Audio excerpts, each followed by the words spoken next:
Muy bien, señoras y señores, continuamos nuestro estudio bíblico. Estamos viendo un tema candente el día de hoy. Recuerde que nosotros somos los embajadores de Cristo y nosotros tenemos que tener la información de la época, del ión. Esta es la palabra que dice la palabra de Dios, que no se adaptan a este ión, no se adaptan a este mundo, es ión. Ión es la época en que vivimos. Es en esta época que se está presentando esta información que es súper dañina, pero tan dañina para las personas que viven en esta época, sobre todo nuestros hijos, las personas que están en las universidades, los colegios, etcétera. Ellos son los que toman una fuerte dosis de este tipo de conocimiento que les estoy presentando a ustedes, que es falso. Y también nosotros la recibimos en la televisión. Todas las cosas que te presentan en la televisión siempre te pasan. Si te pasan un muñequito, te sacan un dinosaurio y te dice que existió hace 1.200.000 años, o que tal cosa sucedió tan y tal. Eso es pura mentira. Pero nosotros, si tú escuchas la mentira, muchas veces a la final crees la mentira, si no tienes algo que contradiga pues esa mentira. Y eso es lo que estamos haciendo. Pero claro está que nosotros somos muy pocos. Y ustedes pueden ver que el pueblo de Dios está decayendo en conocimiento. Y eso hace que a la final el pueblo sea destruido. ¿Por qué? Por falta de conocimiento. ¿Okay? Pero nosotros nos paramos en la brecha. Nosotros somos los que decimos la verdad, pero para decirla la tenemos que estudiar.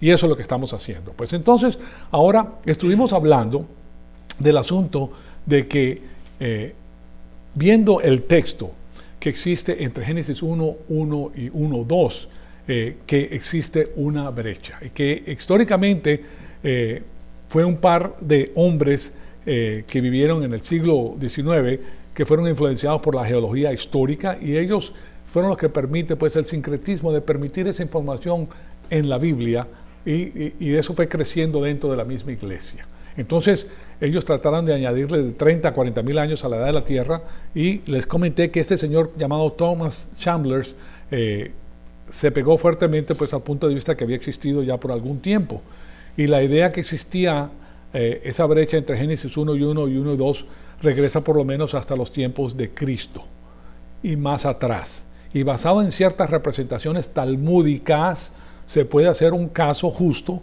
que regresa hasta la Mishnah, que preceden a Cristo. Ahora, yo sé que yo les he hablado a ustedes de la Mishnah, pero ahora les voy a poner aquí en la pantalla de qué se trata la Mishnah. Ahí tienen ustedes, le pueden sacar una fotografía a este asunto. También pueden ir a Wikipedia, porque en Wikipedia hay un artículo muy extraordinario acerca de esto. El Mishnah en el hebreo es el estudio o repetición. Fíjense que una de las cosas que hace el pueblo judío con los hijos de ellos es que le inculcan el estudio, y el estudio viene por repetición. Si tú te quieres grabar algo, lo tienes que repetir y repetir y repetir y repetir y repetir. Si tú haces unas notas, por ejemplo, estás haciendo un estudio y haces notas, hiciste las notas, las pones a un lado. Al día siguiente, ve y lee esas notas de nuevo. Ya tú has condensado la información y lo que está escrito es lo que te recuerda a lo demás. Y entonces a ese le agregas la nueva información. Y así sucesivamente vas leyendo y vas condensando lo que estudiaste.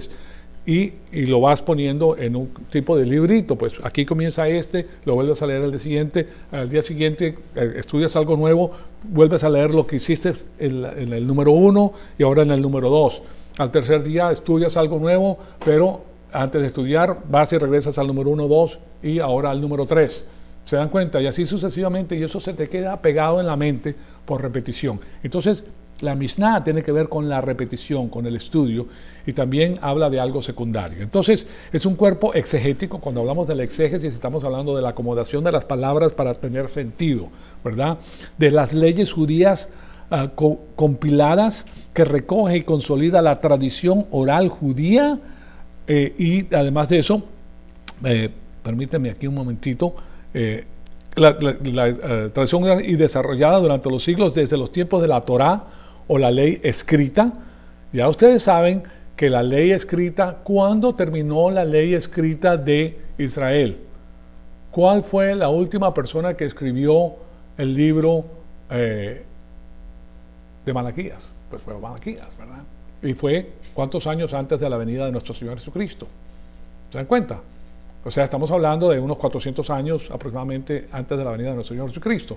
En esa época fue que existe pues la Mishnah, que son las compilaciones de esos pensamientos de estas personas, que ya de paso Estas personas pues se llevaban por esa tradición judía, es la ley escrita, y hasta su codificación a manos del rabino Yehuda Hanasi, que ese hombre fue considerado como uno de los grandes eruditos, llamado también el príncipe por su capacidad mental, hacia finales del siglo II. Entonces ya en el siglo II ya había transcurrido un periodo de tiempo prolongado, ¿verdad? Ahora, el corpus iuris, llamado Mishnah, el cuerpo jurídico, que le llaman porque esta es la ley, esos son eruditos de la ley. Entonces, llamado Mishnah es la base de la ley judía oral o rabínica y forma parte del Talmud, que conjuntamente con la Torá o la ley escrita conforman el Halajá. Y a su vez la Mishnah fue ampliada y comentada pues durante 3 siglos por los sabios de Babilonia y de Gemara, que los sabios de Babilonia eran rabinos judíos que se dedicaban a esto.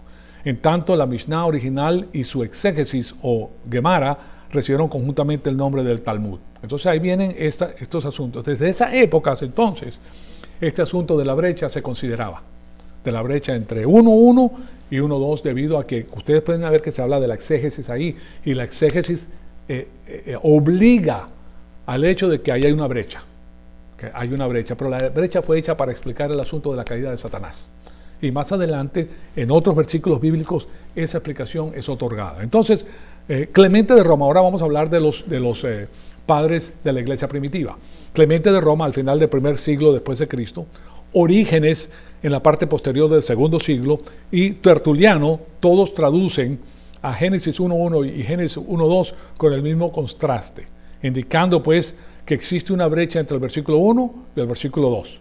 Y además en varios comentarios rabínicos, también a pesar de que tienen un tono místico, porque eso es lo que pasa, pues, lo que pasa con el sistema rabínico es que ellos se alejan del Mesías, se alejan de la verdad que tienen patente enfrente de ellos y comienzan a entrar a este sistema. Estos sistemas de pensamiento, pues, que los bifurcaron, los llevaron para otro lado. De todas maneras, a pesar de tener el tono místico, no cesan de tener una gran capacidad mental.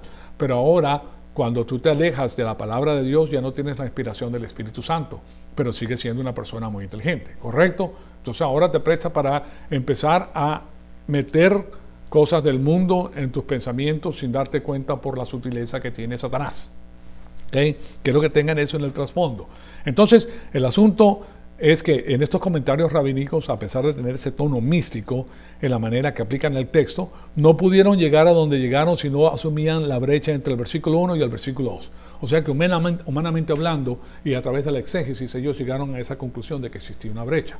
O sea que no es nada nuevo, no es que se desarrolla en los siglos XVIII después de Cristo, sino que, como les dije anteriormente, el sistema cósmico de Satanás a través de las Naciones Unidas, con los eruditos que tienes ahora, se dan cuenta de que existe esa brecha, que ha existido por mucho tiempo y que es una manera de socavar a la cristiandad, que es el enemigo número 1, porque la Biblia misma nos dice que el que detiene al maligno es la iglesia, el Espíritu Santo. La iglesia con el Espíritu Santo, que son los cristianos que están llenos del Espíritu Santo, que es lo primero que nosotros hacemos antes de comenzar nuestro estudio bíblico. Tienes que estar lleno del Espíritu Santo porque esta información es una información espiritual. Bien, entonces, o sea que la idea de la brecha se remonta por lo menos hasta el periodo rabínico inicial que precede pues el tiempo de Cristo. Pero el hecho de que existe una brecha simplemente está ahí para explicar la caída de Satanás y la introducción de la maldad. O sea que no es un indicio que ahí existió un periodo largo de tiempo como billones o billones de años, como lo propone ahora pues este sistema de la geología histórica. De hecho, pues no existe indicio de qué prolongado fue pues el periodo de tiempo. Ahora, los métodos de datación prolongada de la ciencia pueden ser y están siendo retados y debasados y no pueden ser comprobados. O sea, no hay manera de que tú puedes comprobar un evento que ocurre antes de que el ser humano existiera. ¿Me explico? No hay quién lo vio, quién atestigua, de dónde están los récords que pueden ser documentados de tal manera que tú digas, esto se puede duplicar. No se puede hacer. Todo es fe. Entonces, uno de los problemas básicos que clarifican el asunto es el problema teológico al cual esa posición apunta. Es un problema, porque si tú tienes esa posición de billones de años, estás causando un problema teológico que resuelve el problema. La misma Biblia lo resuelve. Y me refiero al entendimiento de 1 Corintios 15, 21 al 22. Y esto sale a relucir una y otra vez. Pues, si existen, de nuevo, algunos fósiles antes de Génesis 1, 2, cae de su peso que para crear un fósil algo tiene que morir. Entonces, esos versículos que les acabo de mencionar le ponen un serio problema a esa conjetura. Y le voy a explicar esto pues con más lujo de detalle para que lo entiendan claramente. Primero que todo, vayamos a 1 Corintios 15, 21, y ahí ustedes pueden ver lo que nos dice la palabra de Dios. Porque ya que la muerte entró por un hombre, que es Adán, en su pecado, en su desobediencia. Pecar quiere decir desobedecer las instrucciones que le dio Dios a él, su creador. ¿Quién le dio las instrucciones?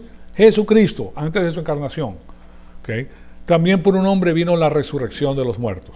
¿Okay? Hablando de Jesucristo mismo, que es el que da la vida. Entonces, el plan fue hecho en la eternidad pasada, señoras y señores. Dios sabía que el hombre iba a caer y Dios sabía que necesitaba un redentor. Entonces, esta es una declaración muy clara porque la palabra muerte existe, y aquí vamos a la exégesis para que ustedes se den cuenta de la protección interna que tiene la misma Biblia en estos asuntos. La palabra muerte, que se encuentra aquí, ya que la muerte, ¿ves? ¿Saben la palabra muerte? Existe sin un artículo, está traducida con un artículo, ¿verdad? Pero existe sin un artículo. Ok, no les puse aquí el griego, pero permíteme también ir al griego porque ustedes tienen que ver esto claramente. Voy a ir aquí a uno de los programas más extraordinarios que pueden encontrar ustedes, que es Logos, ok, recuérdense de Logos. Y aquí les voy a poner a 1 Corintios 15, 21. 1 Corintios 15, 21. Vamos a flotar este panal para que lo puedan ver más ampliamente. Estas son las herramientas que utilizan los pastores y pueden utilizarlos también para hacer investigaciones. Ahora, esto es, de nuevo, si una persona quiere estudiar, ay, ¿qué pasó aquí? Ah, bueno, si una persona quiere estudiar esto, puede hacerlo con estas herramientas, pero tienes que tener estudios adicionales para poder. Lo estoy flotando y se está desapareciendo. ¿Por qué se está desapareciendo? ¿Será porque tengo abierto otra? Porque no le haces doble clic aquí. No, porque es que esto se supone, yo estoy aquí y estoy. Yo necesito. Se me fue también la Reina Valera de aquí. Perdón, Voy a poner aquí en James Version aquí otra vez, que es la que tiene todo esto. Y quiero flotar este panel. A ver, float this panel. Bam. Ahí está. Entonces, estamos viendo, yo le estoy diciendo que no tiene artículo, ¿verdad? Entonces podemos ver aquí lo siguiente. Para que ustedes vean el proceso que requiere esto para que nos demos cuenta. Ho thanatos, ¿ok? Aquí ustedes pueden ver que no tiene, porque debido a que el hombre vino la muerte, ¿verdad? Y la palabra muerte es thanatos, nominativo singular masculino, entonces por el hombre también vino la resurrección de los muertos, la muerte, ¿se dan cuenta aquí? Y en esta parte, la muerte, que es thanatos, está traducida como the dead, es el artículo, la muerte, ¿verdad? La muerte. Pero aquí no tiene, como tiene muerte aquí, sí. Ho thanatos, ¿verdad? Aquí no la tiene, y de ese es el que estamos hablando, y ese es el que nos permite ver a nosotros lo que yo les estoy diciendo. Ahora, permítame de nuevo llevar aquí esto. Todo este proceso lo tengo que hacer para presentarles eso a ustedes para que lo vean. Vamos a presentarle esto aquí, y vamos a subir esto aquí de nuevo. Entonces, a ver, ahí está.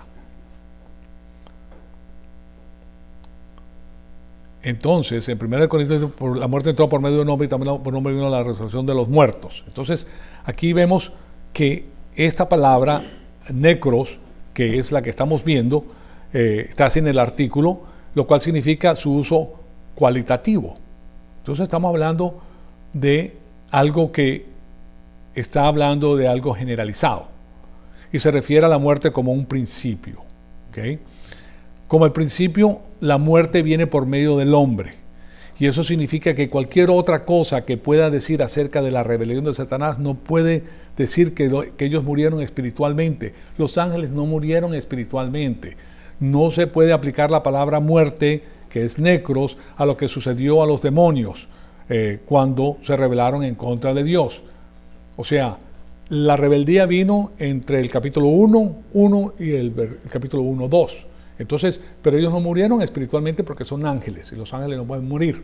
¿Okay? Entonces, no se puede aplicar el concepto de la muerte a ninguna cosa antes del capítulo 3 de Génesis, cuando Adán come del fruto del árbol del conocimiento y del bien y del mal, porque es por medio del hombre que la muerte entró al mundo. ¿Se dan cuenta? Entonces, tenemos que tomar ese versículo y conectarlo a Romanos 8, porque la Biblia misma te va a dar información adicional que te permite ver el concepto. Y en el versículo 8 nos dice que el pecado de Adán no solamente afectó a la raza humana, sino también afectó a toda la creación. Entonces veamos a Romanos 8:18. Y dice: pues considero que los sufrimientos de este tiempo presente no son dignos de ser comparados con la gloria que nos ha de ser revelada. Aquí lo que Pablo está haciendo, como les pongo aquí entre paréntesis, es que Pablo está construyendo la teología del sufrimiento. Nos está explicando por qué existe el sufrimiento. Y en Romanos 8:19 nos dice: porque el anhelo profundo de la creación es guardar ansiosamente la revelación de los hijos de Dios. Nosotros vemos que en el Antiguo Testamento la palabra los hijos de Dios eran aplicadas ¿a quién? A los ángeles. ¿Okay? Pero en el Nuevo Testamento son aplicadas ¿a quién? A los creyentes. ¿Okay? Ahora, esto se refiere al hecho de que como creyentes en el Señor Jesucristo nosotros vamos a ser manifestados en toda la gloria como la novia de Cristo en la segunda venida de Cristo. ¿Están oyendo eso? Nosotros, todos los creyentes, ya sean los creyentes que hayan crecido espiritualmente o no. ¿Sí me explico? La mayor parte de los creyentes no crecen espiritualmente porque aceptan la sangre de Cristo para su salvación, pero rechazan la mente de Cristo para su crecimiento y para su fortalecimiento. ¿Okay? Esa es opción propia. Ustedes están aquí por opción propia, ¿correcto? Yo estoy aquí por opción propia. A mí nadie me dice venga, ¿verdad? Sino que nosotros mismos decimos voy a ir porque yo quiero conocer al Señor.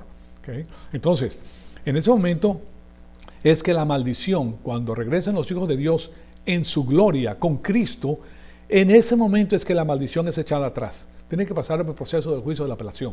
Entonces, en ese momento es el que el león se va a acostar con el cordero, no antes. Si un león se acuesta con un cordero, se lo va a comer. ¿Okay? Ahí no, es más, ni se acuesta. A menos que haya comido una vaca anteriormente y ahí lo tiene para postre, ¿verdad? Sí, pero y no va a ser sino hasta entonces que habrá un mundo sin conflictos militares. Mientras tanto, guerras y rumores de guerra. ¿Oyeron eso? Guerras y rumores. Que te digan que no, que el desarme, porque nos vamos a matar. No, eso es parte del sistema cósmico. La palabra les dice armado hasta los dientes. Le dice al hombre, ármate en tu casa para que puedas proteger a tu familia. Si viene un ladrón a robarte o a violar a tu mujer, le vas a volar los sesos. ¿Ok? Así de fácil. ¿Por qué? Porque esa persona está haciendo cosas malas y eso no es pecado, esa es obediencia a la palabra de Dios. Entonces, pero la gente liberal pues trata de meter eso como si fuera algo que no es bueno. Entonces, y no va a ser sino entonces hasta después que habrá un mundo sin conflictos militares, porque siempre van a haber guerras y rumores, lo mismo que los pobres. Los pobres los tendrás contigo siempre. ¿Por qué? Por el asunto de la caída de Adán.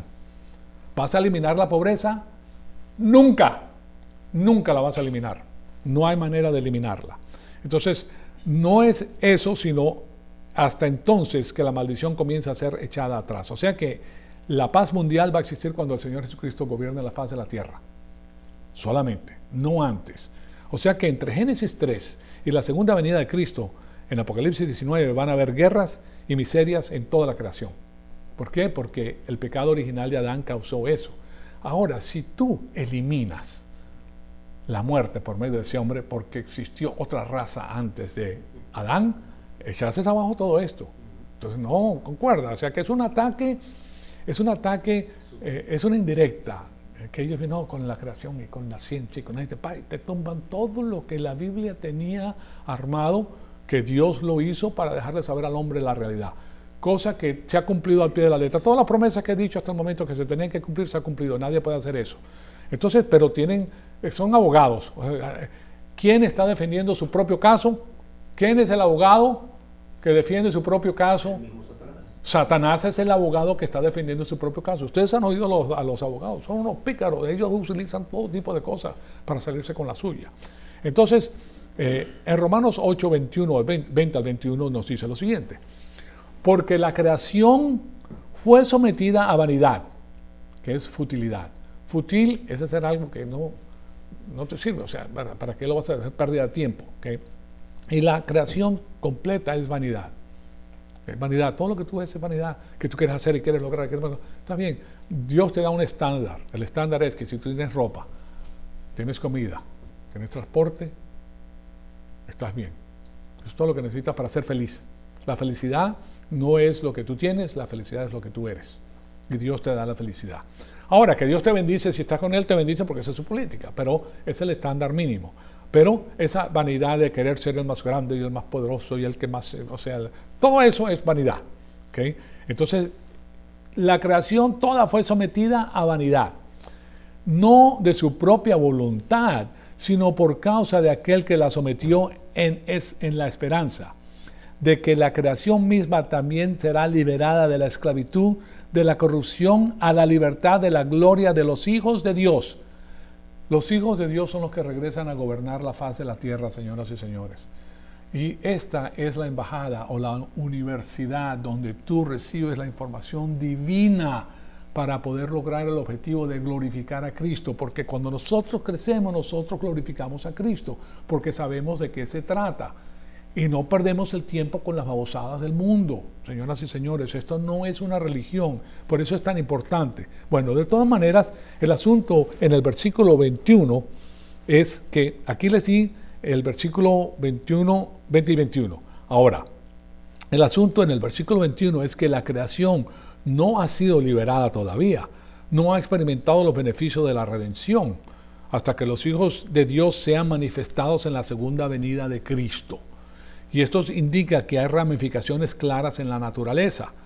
O sea, y también en la creación como resultado del pecado de Adán, que nosotros lo estamos viendo. O sea, que eso corrobora pues el hecho de que por Adán vino la miseria. Pero si tú crees lo que dicen los evolucionistas, entonces el hombre es bueno, no hay miseria, ¿verdad? Por eso es que existe el comunismo, porque vamos a arreglar a todo el mundo va a ser igual. ¡Imposible! Alguien tiene que comandar, alguien tiene que decir, alguien tiene que implementar. Y los que mandan, comandan y reparten se llevan la mejor parte y viven como reyes. Y le interesa un bledo, un pito a las demás personas, porque cuando la realidad viene, dice, no, yo tengo que vivir bien, mira todo el esfuerzo que estoy haciendo. ¿Ah? Allá los peones, porque eso es lo que se convierte todo el resto de las demás personas, son los que van a hacer lo que tienen que hacer. Pero lo vamos a seguir llenando de mentiras, porque si no creen en la verdad, pues que se coman la mentira completa. Y se la comen, ahí están. Entonces, o sea que la maldición que aplica a la creación de la naturaleza y a la realidad física no es revocada sino hasta la segunda venida de Cristo. O sea que toda la creación es impactada por el pecado de Adán. Y eso a pesar de que la pena fue la muerte espiritual, hubo también consecuencias físicas, cambios en la biología, botánica, zoología, geología, la astronomía, sobre todas las cosas creadas. Entonces, todo el ámbito natural, físico y material fue cambiado. ¿Debido a qué? Al pecado original de Adán. Entonces, tiene que existir Adán primero para que todas estas cosas que nosotros vivimos y vemos patentemente existan. O sea, van a haber hambrunas, van a ser pestilencias. Ahorita hay una pestilencia que se cree que va a tener, pues siempre han dicho eso, pero en los últimos tiempos va a ser peor. Porque eso que ha salido de Wuhan, de la provincia esa de China, estaban en los laboratorios del gobierno que están tratando de hacer guerra biológica y se les fue de la mano, es lo que pasó. Y ahora pues ellos han tenido una pérdida tremenda ya, pero el asunto es que Por eso es que van a venir esta pestilencia, porque el hombre ha avanzado mucho y sabe cómo manipular los asuntos a través de la nanotecnología, pero se les va a escapar de las manos y van a formar el desastre y van a morir mucha gente, pero a ellos no les importa que se muera la gente. No les importa, a ellos no les interesa eso. Es más, en los manifiestos de las Naciones Unidas dicen que la población mundial debe ser solamente de 500 millones de personas. En estos momentos hay 7 billones de personas, 7.000 billones, ellos dicen que deben ser 500 millones. Entonces a ellos les interesa que se muera la gente para que esto se balancee. Imagínense ustedes. Eso, ellos están viendo lo que va a suceder, fíjense en esto, ellos están viendo lo que va a suceder en el transcurso de la tribulación. Porque en el transcurso de la tribulación van a morir millones y billones y billones de personas, pero están perfilando sus asuntos desde ahora. Bueno, de todas maneras, regresamos a Génesis 1:2, porque aquí tenemos esto. Pero la tierra estaba sin orden y vacía. Esa fue la traducción a la cual nosotros llegamos con este asunto de en. Pero la tierra estaba sin orden y vacía. Esto se puede traducir ahora, la tierra. Y después tenemos el verbo ser o estar, que es allá. Así como se pronuncia allá, como si fuera allá en español, pero es H-A-Y-A-H. Allá, es el mismo allá, pero con H al final. Este verbo básico es el verbo ser o estar en el hebreo, que es llamado el verbo equitativo, ¿okay? Pero en muchos lugares tiene la connotación de llegar a ser. Entonces, llega a ser. Es similar al verbo ginomai, que quiere decir llegar a ser. ¿Okay? En este pasaje tenemos el verbo conjugado en el cal perfecto. Cal no es con una C, sino con una cal, y es la raíz en la cual se hace. El cal perfecto, cal. Esa es la conjugación. En el cal perfecto, que es el pasado perfecto, o el pluscuamperfecto en el español. Entonces, normalmente en el español el tiempo perfecto es traducido como un pasado simple, estaba, o llegó a estar, que es la traducción que le vamos a dar nosotros, o puede tener el matiz del pluscuamperfecto también. O sea que te dice la acción pasada como concluida. Estuvo sucediendo y se concluyó en el pasado. Entonces recuerden que en cualquier momento que existía el concepto de un tiempo perfecto, eso indica que la acción del verbo ha sido completada en el pasado. Esa es la parte importante de lo que les estoy diciendo. Y esto se mantiene cierto para el tiempo perfecto de allá, que es el verbo ser o estar. Y es traducido de esa manera en un par de pasajes diferentes. Se los quiero dar porque nosotros tenemos que ver el uso que tiene la palabra en la Biblia para saber qué uso le está dando en la Biblia Moisés. Y resulta que en los otros lugares que lo encontramos fueron en libros que fueron escritos por Moisés mismo. O sea que Moisés es el mismo que, usando su intelecto natural, utiliza la palabra de esta manera. Y les doy la palabra que utiliza él aquí esto de la tierra estaba, en Génesis 24 dice, mas Abimelech no se había, ahí tienen el cal, no se había acercado a ella, no se había acostado con ella, lo que quiere decir. Y después dice, destruirás a una nación que sea inocente, destruirás a un hombre aunque sea inocente. Que en él estaban esas naciones. De todas maneras, esto indica que es un tiempo perfecto con la acción completada. O sea que él no se había acostado con ella. El tiempo, pasó el tiempo y en ese tiempo él no se había acostado con ella. ¿Okay? Entonces, la raíz del cal del verbo es traducido no se había, indicando de esa manera el tiempo perfecto de una acción completada. Y existen muchos pasajes, pero eso nos da la base exegética entonces para traducir llegó a estar. ¿Se dan cuenta? A eso los quiero llevar. Entonces, la traducción correcta, pero la tierra llegó a estar, indicando, que la transformación había tomado lugar. De la creación original que hizo Dios, que la tierra fuera habitada, ¿verdad?, a la tierra deshabitada, vacía y en oscuridad y profunda. Todos los juicios que están pegados pues al concepto de lo que sucedió. Entonces, la mejor traducción que podemos tener de Génesis 1:2 es esta que tienen aquí con las 3 cláusulas. Pero la tierra llegó a estar sin orden y vacía. Entonces ahora sí la puedes entender. En el principio creó Dios los cielos y la tierra, pero la tierra llegó a estar sin orden y vacía. apegándonos al cal y apegándonos a la exégesis del uso de la misma palabra en otros lugares. Y había tinieblas sobre la faz del océano de la profundidad, y se movía el Espíritu sobre la faz de las aguas. Entonces esa es la traducción correcta del versículo 2 de Génesis 1. Ahora, como les dije anteriormente, hubo muchos atentados de acomodar la ciencia moderna a Génesis en el capítulo 1. Y eso llegó a ser conocido como el punto de vista de la brecha, que es el que hemos venido estudiando. Y la intención mía es que ustedes entiendan de qué se trata, porque el empuje de la ciencia que se le está presentando a nuestros jóvenes es este. Entonces nosotros podemos ir y podemos desmentir en eso, y por eso también les hablé acerca de la evolución y de las siglas o de las palabras que nos hacen recordar de lo que nosotros entendemos acerca de la evolución. Y tenemos que recordarnos que esos conceptos nos hacen dar risa, porque son risibles, no tienen base.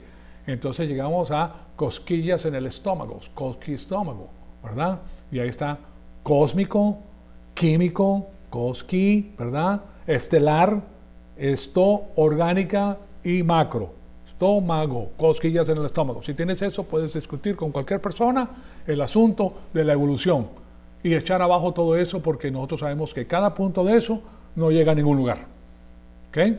Entonces, es lo mismo que cuando nosotros estudiamos, por ejemplo, el libro de Apocalipsis, ya nosotros tenemos la palabra se trocó, que indica todo. De eso se trata el libro de Apocalipsis, de los sellos, de las trompetas, de las copas.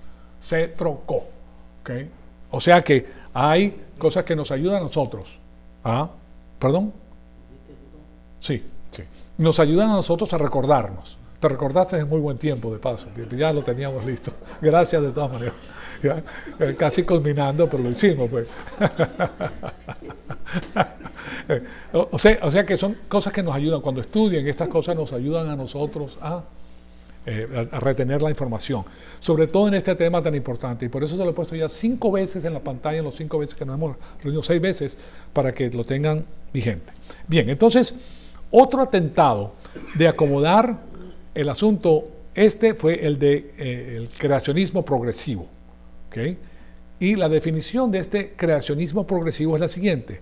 Esta es la idea de enumerar los días de la creación divina, pero estos no son de 6 días consecutivos. O sea que en el atentado de meter todo esto en la brecha, hay unos que meten el asunto en la brecha, pero hay otros que meten el asunto en los próximos 6 días que habla la Biblia. Pero de una forma, la creación progresiva, tenemos que parte de la creación fue hecha el primer día.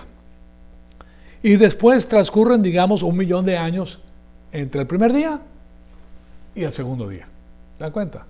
Entonces, después otro 1.000.000 de años, y lo que ocurre con eso es que después de cada día de la creación se insertan millones de años, ¿verdad? O sea que existe un periodo de edificación o evolución dentro de esos periodos donde ellos pueden meter sus teorías. Entonces, simultáneamente fueron avanzadas estas teorías por diferentes lugares, porque ellos quieren socavar la información bíblica y echar abajo la necesidad del Señor Jesucristo.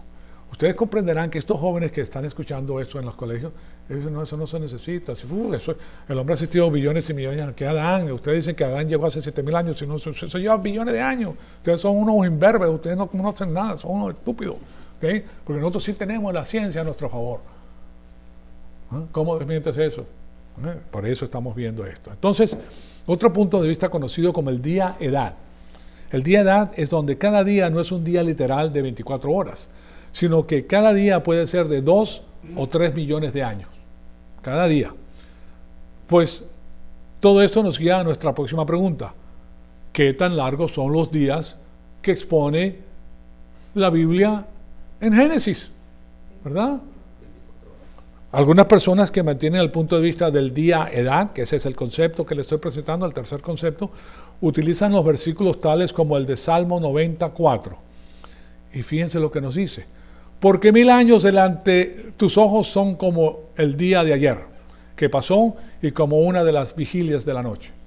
Entonces, ellos utilizan esto para decir, bueno, si un año es como un día, entonces ese día puede ser muy largo. ¿Correcto? Bien, eso lo utilizan ellos y utilizan también este otro, segunda de Pedro 3:8. Mas, oh amados, no ignoren esto, que para el Señor un día es como 1000 años y 1000 años como un día. ¿Okay? O sea que para la persona que recién está comenzando a estudiar la Biblia, le sacan estos versículos y dice, bueno, a esta hora cómo voy a responder a este asunto, ¿verdad? O sea que eso es lo que estas personas quieren hacer, es venir y decir que cada día fue equivalente a 1000 años. ¿Okay? Pero eso no funciona. Ellos quieren tomar este asunto figurativamente, claro está, si lo tomas figurativamente con un lado, uno es como 1000 años, ¿verdad? Entonces puede decir que cada día puede ser millones de años.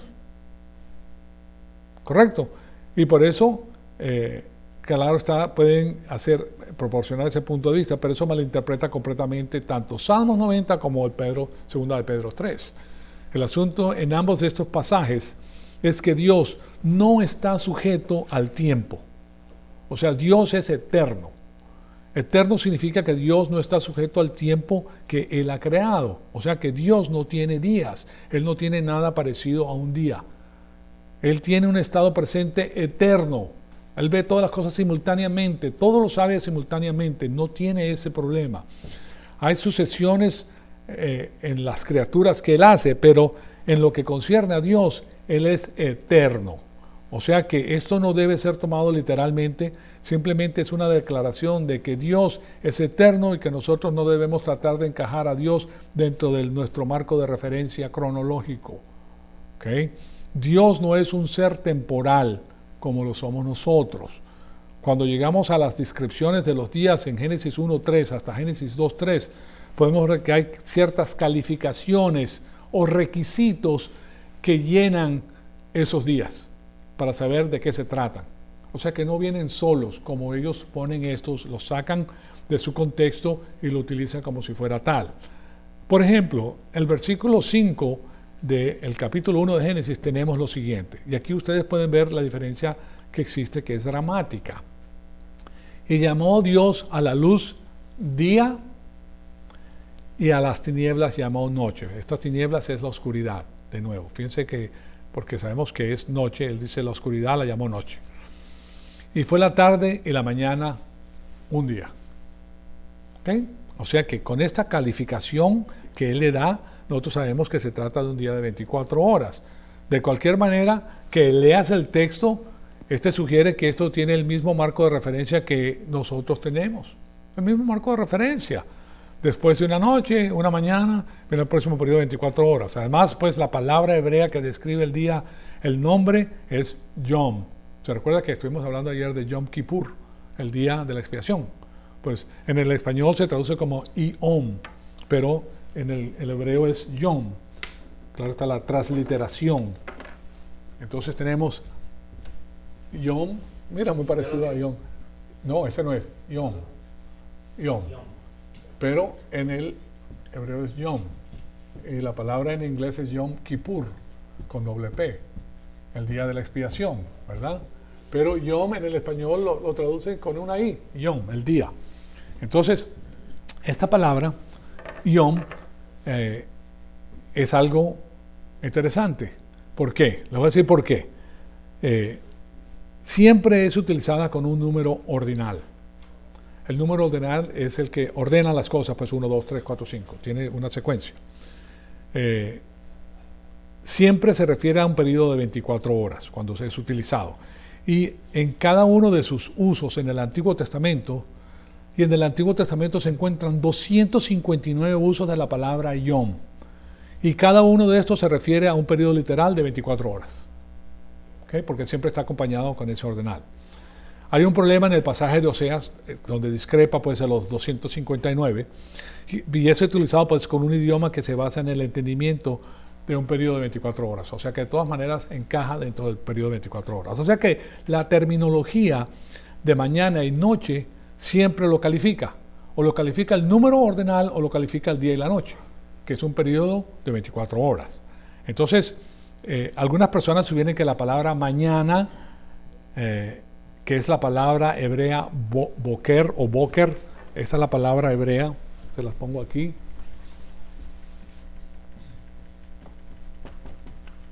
Boker o boker, ¿verdad? Esta palabra nunca es utilizada figurativa o metafóricamente en los 205 usos en el Antiguo Testamento. Nunca.